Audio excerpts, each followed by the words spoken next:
evening, ladies and gentlemen, and welcome to another edition of What's Happening. I'm George Binns, and the guests this evening are Stratton Lloyd, the director of the Essex County Community Foundation, and the director of strategic initiatives, Kate Machet. Welcome. So I guess the question starts with, what is the Essex County Community Foundation all about? Excellent, George. And George, thank you so much for having us on today. We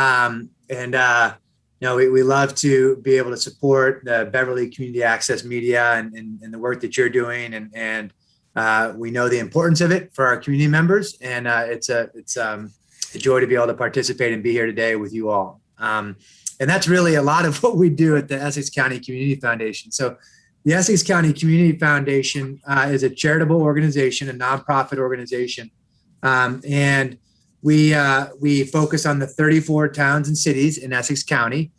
So from Machet and Lynn all the way up to Lawrence and Haverhill and obviously Beverly and Hamilton and Wenham and Ipswich and Gloucester and all the communities in between.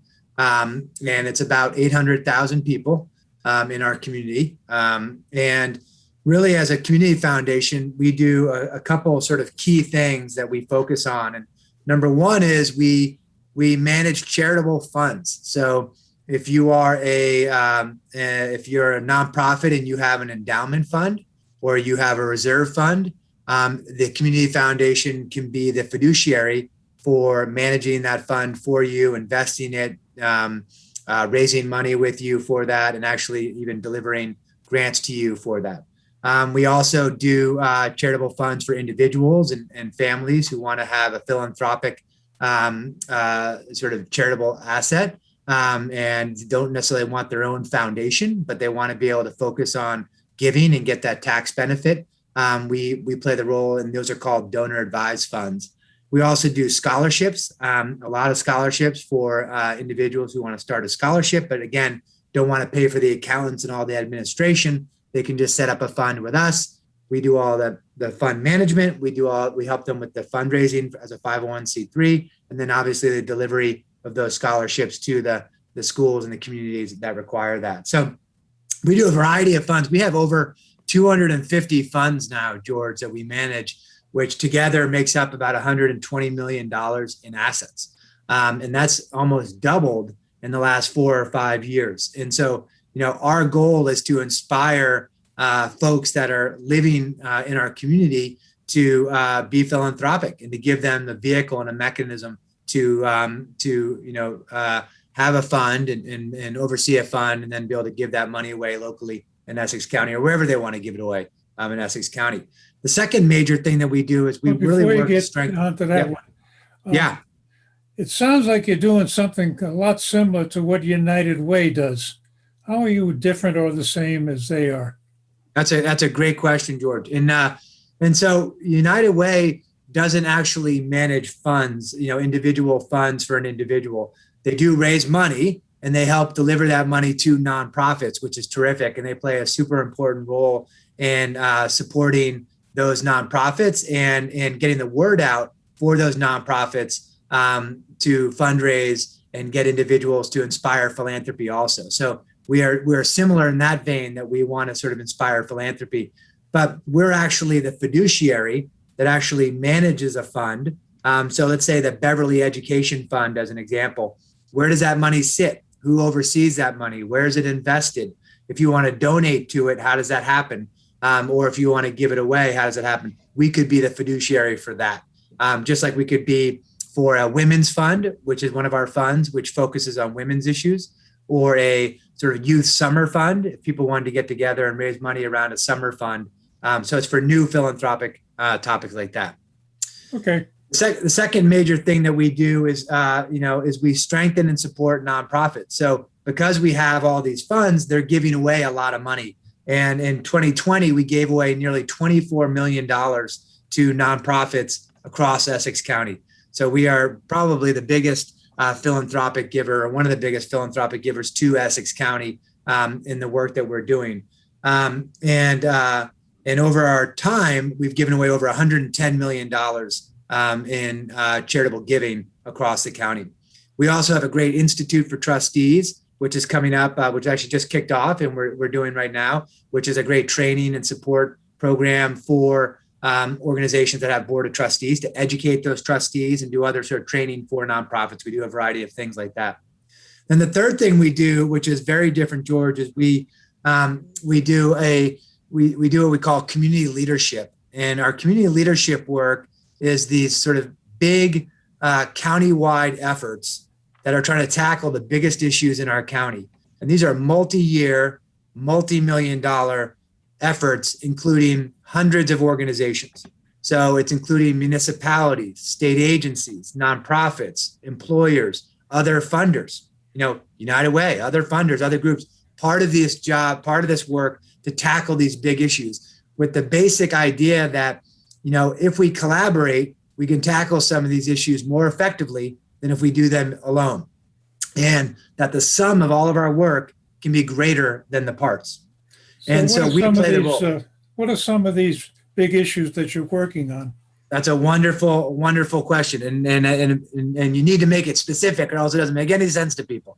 And so one of them, as an example, is we are doing a multi-year, multi-million-dollar effort on the creative county. So focused on arts, culture, and the creative economy. And we partnered with the Barr Foundation, who's a big foundation in Boston. And we are working with hundreds of organizations to support nonprofits that are working in the arts, culture, and creative economy ecosystem, working with municipalities to help with cultural planning and integrating arts, culture, and the creative economy into economic development planning.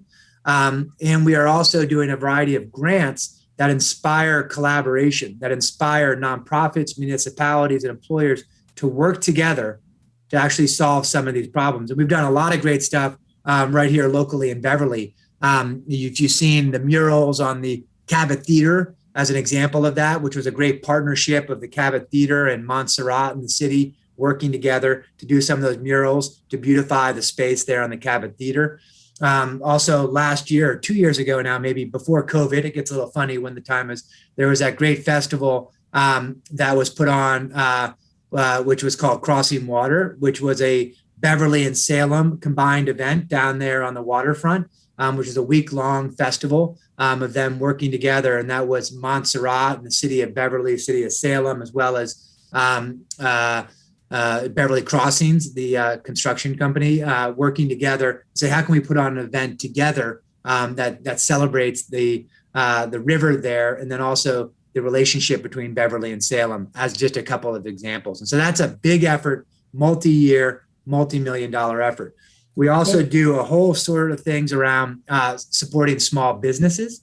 So again, who do we need to get at the table to work together to support small businesses? You need nonprofits, you need municipalities, you need state agencies that provide funding, you need banks to work together to support small businesses. And we do a lot of that up in the Merrimack Valley area from the Columbia gas disaster, where we were tapped to support the small businesses after that gas disaster. And we've done a lot of work up there supporting the small businesses there. And now we're also doing that now more in the North Shore. And we've launched recently a new micro lending fund in Salem to support small businesses. And we want to extend that to other places also. In our latest one that we just are about to launch, is sort of in a secret mode right now. We haven't officially launched it yet, although we're talking a lot about it, is around the digital divide.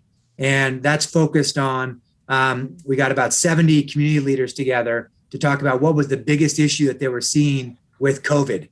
And they identified the digital divide as one of the major issues that has really sort of come to fruition. And well, before you get into that one quick question.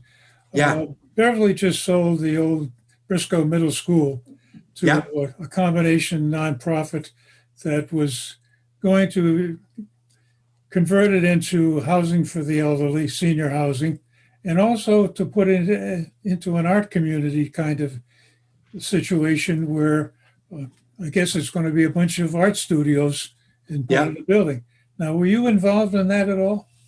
So we've we're not involved in that specific development or specific effort, but we were advocating for Beverly in general to be thinking about art space, and livable livable housing for artists, as well as affordable art space. And as communities, a lot of communities struggle with as they grow and they and rent and housing and others get more expensive. A lot of the artists and sort of creative economy gets priced out of those communities. So it's really important that if that's a key part of your identity, which it certainly is for Beverly, and Beverly has a tremendous sort of planning and the mayor is very committed to it, and Montserrat and the Cabot, a lot of great sort of local assets that are working towards building a sort of a cultural sort of center for Essex County. We definitely advocate for that, and certainly are super happy that there will be space allocated to artists. So that's a great point, George. But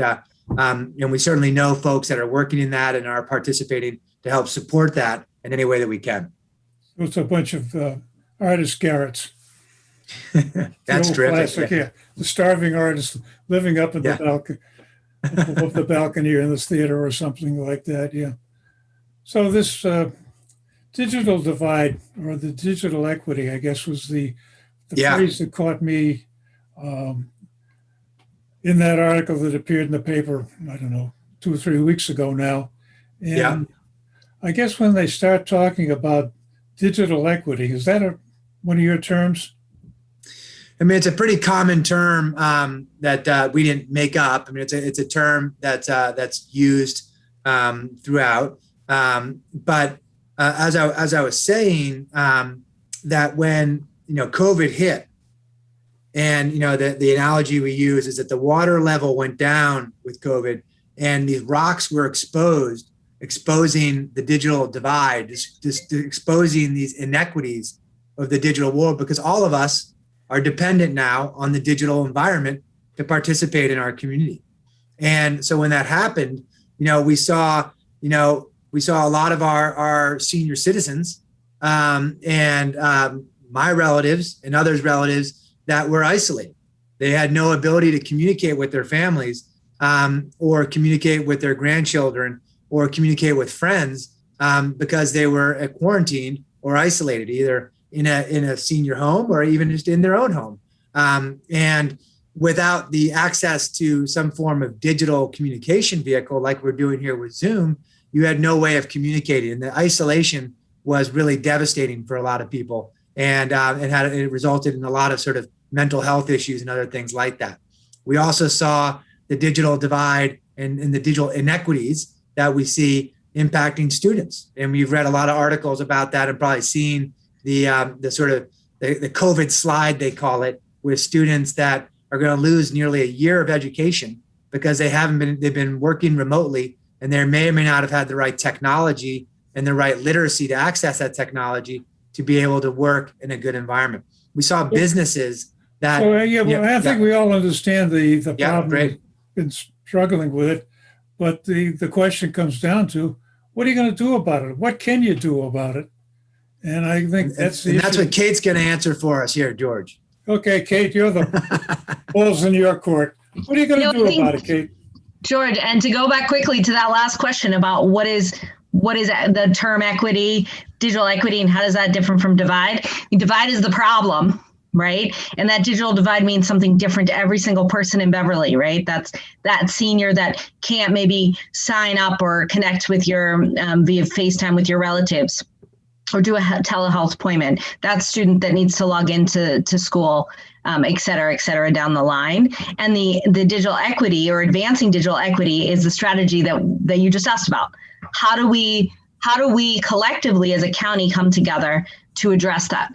So the foundation has committed to, or we're about to announce, so it's a little sneak preview here for you, George, and all your viewers, that we're going to be investing $2 million over the next few years in 3 main areas.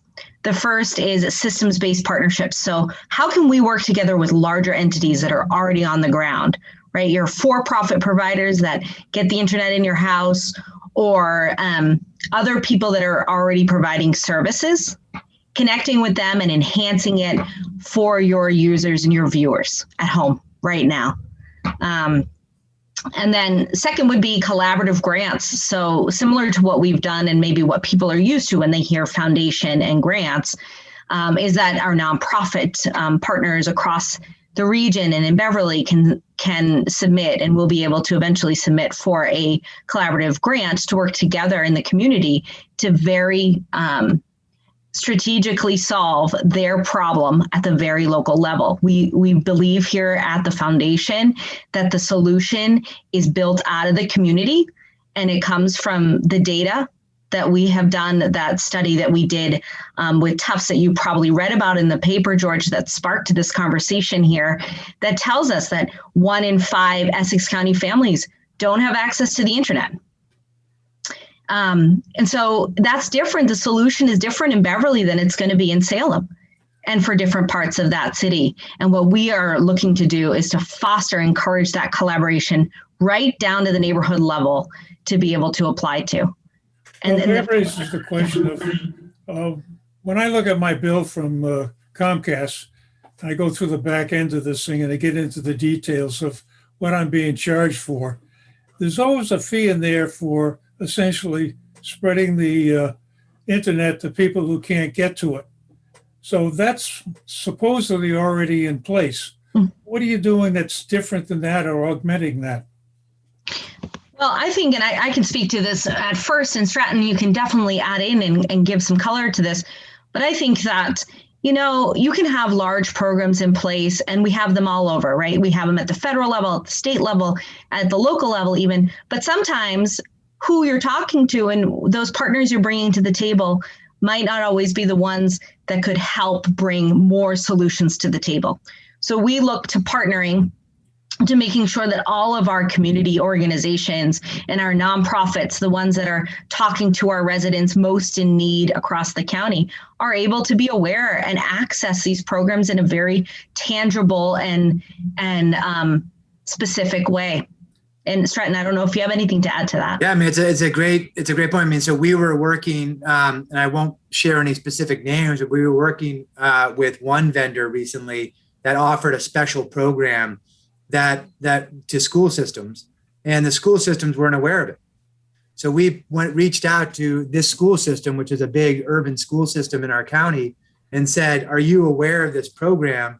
And we put them in touch. They explored the program, and it's resulted in nearly 3,000 students getting free access to the internet, or at a reduced price for internet that they didn't even know about. Well, so part of it is, sorry, go ahead. One of the things I'm used to is the Beverly Senior Center has had programs continuously of how do you use a telephone, a smartphone, how do you use a computer, how do you get online, and that kind of thing. Unfortunately, they got shut down like everything else because of COVID, and it's more significant, I guess, with the senior citizens, because we're the ones that are supposedly going to be most vulnerable. But it sounds like you're almost, if you think about this like the transportation system, where Beverly is being touted as a good city to move into because we got 5 railroad stations, and then the issue comes down to the last mile. You can get off the train, and now what do? Do you walk in the rain to the nearest facility that you're working at, or hop a bus or something?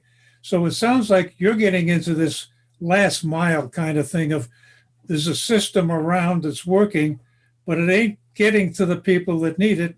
And that's the gap you fill. You're exactly right. And that's a great analogy. I like that. And particularly in Beverly, which we know that last mile is tricky to get to some of those office buildings. Yeah. But we also talk about us being sort of the connective tissue, so it's bringing the groups together to solve some of these problems together too. So it's, it's not just us doing the work to get to the last mile, but it's us saying, well, how can we get the Beverly Senior Center working with a vendor or working with a nonprofit that's providing digital literacy, or working with the city? How do they work together to help solve the challenges that are now different? Now with COVID, it's a different challenge than it was a year ago, but you have to be adaptable. And at the end of the day, when you get people collaborating like that and working together seamlessly, in developing that muscle of how to work together, it develops a level of resiliency for the community that can be continued to be built upon into the future for any challenge that you face. And so what we're doing also is trying to inspire a spirit of collaboration, because I think that, again, the sum is greater than the parts. If we work together, we can do more together than if we try to do it independently. Well, what is the problem that people don't inherently get together and talk about these things? Because I know in my own case that I got a smartphone and I didn't know how to use it. Fortunately, I got a couple of grandkids around the house, and they can solve all my problems for me. And I think this is one of the resources that people have to recognize. You go find a 5-year-old kid and they'll tell you how to run it. And there's a lot of students around in Beverly at the college level, high school level, other level that could be. How do you tap that resource and get it to the people that, like me, that are, I used to run a computer when I used to work for a living, but nobody programs in Fortran and BASIC anymore. So even the stuff I used to know is obsolete. So how do you bridge that gap with the resources? Like I said, the grandkids, and that you mentioned the students. But exactly what kind of a program is that? And who runs it? Well, I would say you start by building the ecosystem to get people to work together for the immediate problem, right? We can all agree that maybe a year ago, we would have never thought the pandemic would have maybe lasted as long as it did, or a year and a half ago, right? And that future after this is changed, right? For better or for worse, there are things that we're going to take into the future that never were something that we had practiced before. So planning for that and building the infrastructure in place now to get groups in Beverly, for example, talking together. And maybe they start with a smaller problem. Maybe they start with, okay, we need laptops for X solution, right now in the immediate future. And then you start getting used to working together. Okay, can we bring students and the school system together to the table along with our local community colleges to develop a program here in partnership, say with the senior center, to think about this in the future once we're able to gather again safely in spaces, as we plan for what tomorrow looks like and what next year looks like. Well, I'm thinking about, I guess it was Google, or maybe it was somebody else, came up with the Chromebook. And it was an inexpensive program to develop a computer that is reasonably priced, simple enough to operate, and it was aimed mainly at students. And all of a sudden, that becomes something, it also works for seniors and people that are just getting into the game. But at the time COVID broke out, there were a lot of programs to get these Chromebooks to students, to schools, so that they could fill the gap that you've been talking about of lack of access and lack of facilities. But how do you expand that beyond just the students and get it to, the case I'm worried about is the seniors that you mentioned early on, that the world passed us by and, hey, we don't need that part of the world. So all of a sudden, oh yeah, we do now. And you get to the next question too of the pandemic hit and everybody was caught flat-footed, and it took a while to get organized. And from that exercise, what have we learned about getting ready for the next one, whatever that is? I think you hit on some great points, and really the spirit, I think, of what's driving the work that we're doing. And number one, your question of what do we do to get ready for the next one? Well, we start working together. We start getting to know each other. We start building trust. We start building relationships so that when the next shock hits, it could be environmental, it could be an infrastructure, like a gas disaster, like happened up in Merrimack Valley, or it could be economic. But when it hits, we have the ability to quickly mobilize and work together to solve some of these challenges. And Beverly's done this in many, many ways, and it's building off that collaborative spirit and just getting better at it so that we can mobilize and be more resilient quicker. but you need to create opportunities to build that trust, to work together side by side, so that someone working at the Cabot can call someone up at the Montserrat, can call someone up at ECCF, can just get up and move out and do things to start moving on it. And in some cases, collaboration is really strong, and we've invested in that. In other areas, we need to do a little bit more investment in that. And then the second thing, as a community foundation, we take that as our responsibility. You said, how do you do that? How do you get that going? Well, we take that as our responsibility to create an environment where people can start to work together and have those ideas come from the community. As Kate said before, come from the community. I guarantee you, if you have people from the senior center and people from the school system and people from, the nonprofits, brainstorming some of these topics, they'll come up with some really good ideas, some of which may already be happening, that we need to amplify and grow a little bit more. I know up in the northern part of the county in Merrimack Valley, there's a program that we've been collaborating with that is doing, sort of Google Chromebook lending, to senior citizens out of the senior center. And they're doing literacy training with other nonprofits that are helping, and they're delivering those Chromebooks as a lending mechanism. So that's an example right there. We can learn from and either replicate or modify based upon what the community wants in a place like Beverly. So that's really, we see that as our responsibility to convene, bring people together, create an environment, and then to raise the money to fund these collaborations. Philanthropists have to fund the collaborations if you want the organizations to collaborate. We're sort of the market maker for some of this stuff. And so that's what we'll be helping to create in this environment. And all of our systems work. That's what we try to do. Well, surprisingly, we've had a half hour of fun, and we're running out of time. And the other question, I guess, is that I keep raising, I think it's probably going to be a topic for another discussion of when you start to talk about some of these programs, there are other things that are going on. And one of the ones that surprises me is the number of immigrants that are coming into this country and the number of kids in the school system that are English language learners. And I remember the old days of the settlement houses where immigrants could gather together and learn English. So I would like you to think about that as a possible topic for another show. And thanks again for joining us, and appreciate your time. And do you have any last words very quickly about how the people get resources to you to help? Okay, you want to go ahead? Yeah, I would just say, thank you so much, George, and for your viewers. We would just encourage people, if you have ideas, reach out to myself, Kate, or Stratton at the foundation and share them with us. We are going to be seeking and fostering and collaborating in the community, and everyone's input is very, very important in order to help us build towards the future together. And I'll just say thank you, George, for having us, and everyone should continue to support your BevCam. It's a great part of our ecosystem also, and we're proud to be able to participate in it.